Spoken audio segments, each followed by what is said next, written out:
ঠাকুরগাঁয়ে পুলিশের বিশেষ অভিযানে বিদেশি পিস্তল সহ সোহেল রানা নামে এক যুবককে আটক করেছে পুলিশ। সোমবার ভোররাতে পৌর শহরের গোবিন্দনগর এলাকা থেকে অস্ত্রসহ যুবককে আটক করে সদর থানা পুলিশ। বিষয়টি এক সংবাদ সম্মেলনে নিশ্চিত করেছেন ঠাকুরগাঁয়ের পুলিশ সুপার জাহিদুল ইসলাম।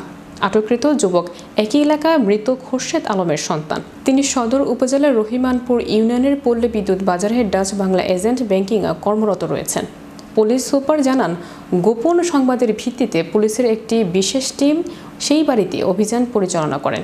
বাড়ি তল্লাশির সময় তার শয়ন কক্ষে বিছানার নিচ থেকে বিদেশি পিস্তলটি উদ্ধার করা হয়।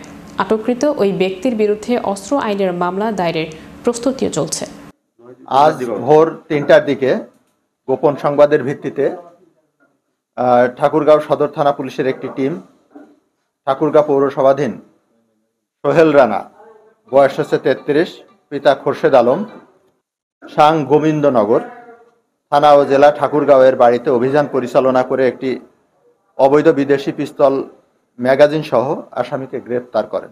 সোহেল রানার বাসায় অবৈধভাবে একটি বিদেশি পিস্তল সংরক্ষণ করছেন মর্মে সদর থানা পুলিশ তথ্য পেয়ে তথ্যের সত্যতা যাচাইয়ের জন্য তাৎক্ষণিকভাবে অভিযান পরিচালনা করেন। অভিযানকালে আসামির বাসার ভিতরে তল্লাশি চালিয়ে একটি অবৈধ পিস্তল ম্যাগাজিন সহ আসামিকে আটক করতে সক্ষম হয়। সোহেল রানা ডাচ বাংলা ব্যাংকের একটি এজেন্ট ব্যাংক পরিচালনা করেন। এটি আমাদের পল্লী বিদ্যুৎ বাজার এলাকায় অবস্থিত। আটক সোহেল রানা তার স্ত্রী সহ উক্ত বাসায় বসবাস করতেন। এ ঘটনায় গ্রেপ্তারকৃত আসামি সোহেল রানার বিরুদ্ধে অস্ত্র আইনে মামলা রুজু প্রক্রিয়াধীন।